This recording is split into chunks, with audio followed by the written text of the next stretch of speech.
सुप्रभात। हिंदी की इस क्लास में हम सभी क्लास 11th हिंदी पद्यखंड अध्याय 7 जिसका नाम है छत्रसाल प्रशस्त, रचनाकार महाकाव्यभूषण और पद संख्या 2, इसी के साथ यह अध्याय भी समाप्त हो जाएगा। पहले पद का वाचन करते हैं, तत्पश्चात संदर्भ सहित अर्थ बताएंगे। आप सभी ध्यान सुने। भुज भुज गेस की वह संगनी भुजंगनी सी, भुज भुज गेस की वह संगनी भुजंगनी सी, खेद खेद खाती दी है दरुण दलन के, बख्तर पखरन बिछे धस जाति मीने, पैर पार जात परवाह जो जलन के। रया राव चंपत के छत्रसाल महाराज, भूषण सके करी बखान को बलन के, पक्षी पर छीने ऐसे परे पर छीने भी, तेरी बरछी ने बर छीने खलन के। शब्दार्थ लिखेंगे। भुज मीन्स भुजा, भुजगेश शेषनाग, सर्पों का जो राजा था उसे भुजगेश कहते हैं।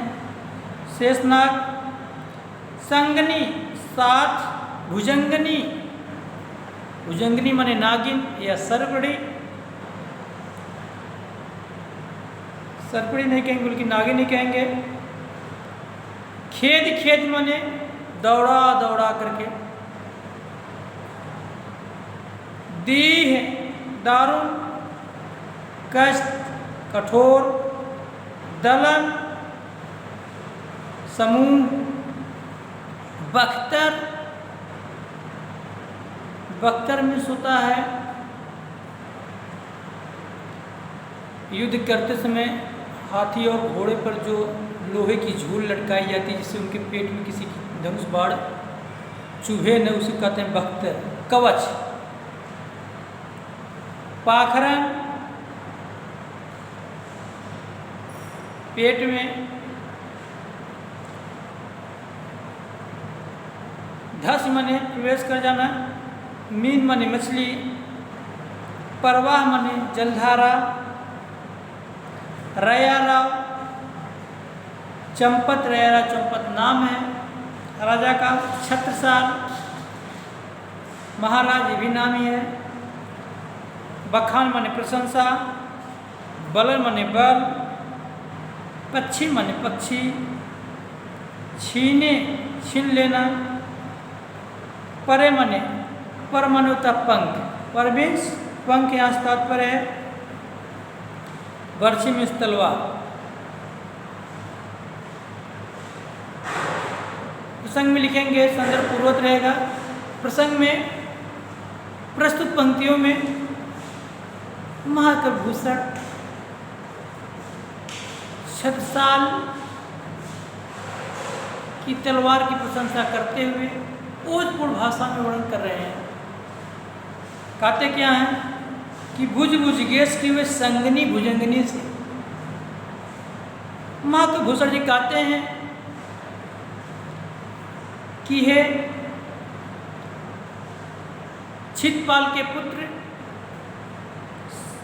छत्रसाल जी, आपकी भुजाओं के साथ यह तलवार ठीक उसी प्रकार सदैव लगी रहती है जैसे शेष नाग के साथ नागिन सदैव लगी रहती है, या एक सर्प के साथ सर्पड़ी सदैव रहती है, उसी प्रकार आपकी भुजाओं के साथ सदैव तलवार रहती है। या आप अपनी भुजाओं में तलवार को सदैव धारण ठीक उसी प्रकार किए रहते हैं जैसे शेष नाग के साथ उसकी नागिन उसके साथ सदैव रहती है।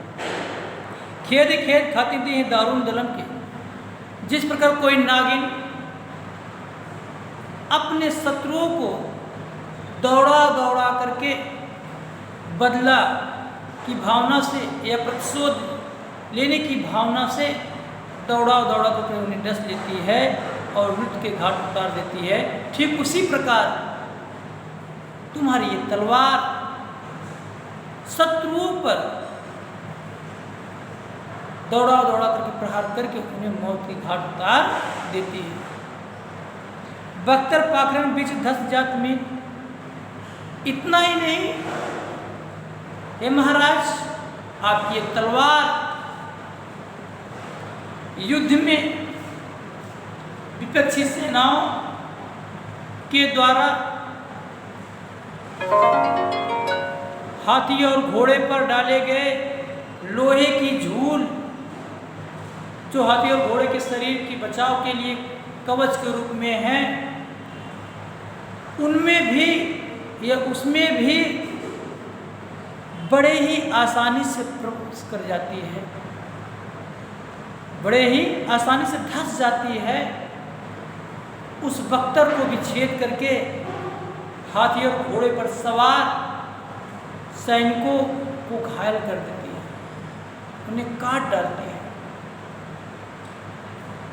यह ठीक उसी प्रकार काट डालती है, उतनी आसानी से जैसे जलधारा के बीच तैरती हुई मछली, जिसे जलधारा को मछली आसानी से प्रवेश कर जाती है, पार कर जाती है, ठीक उसी प्रकार तलवार भी हाथी और घोड़े पर डाले गए झूल तथा सैनिकों के कवच में प्रवेश कर जाती है। पैर पर जज परवाजु जलन, ठीक उतने ही आसानी से प्रवेश कर जाती है सैनिकों के कवच एवं हाथी और घोड़े पर डाले गए झूल, लोहे की जो झूल होती है, तुम्हारी ये तलवार, आपकी तलवार उतनी आसानी से प्रवेश कर जाती है जितने आसानी से मछली जलधारा को पार कर जाती है।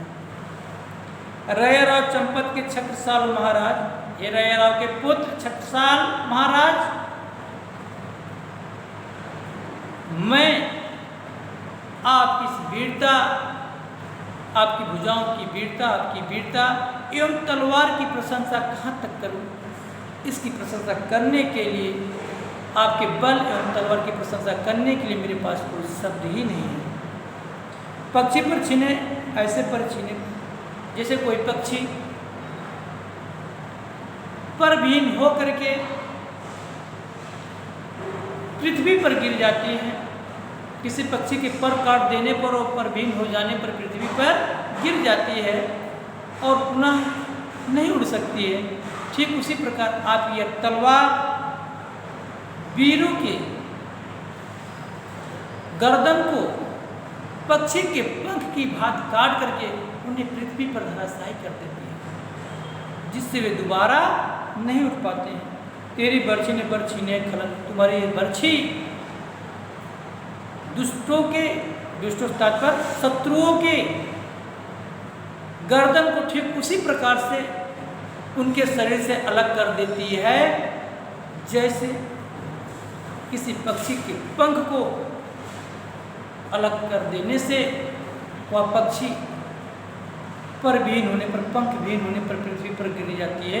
ठीक उसी प्रकार शत्रुओं के गर्दन काट देने पर, हमारी तलवार के द्वारा काटे जाने पर वे शत्रु पृथ्वी पर गिर करके शक्तिहीन हो जाते हैं और मृत्यु को प्राप्त हो जाते हैं। हे महाराज, छत्रसाल महाराज, मैं आपके बल और आपकी तलवार की प्रशंसा कहाँ तक करूँ?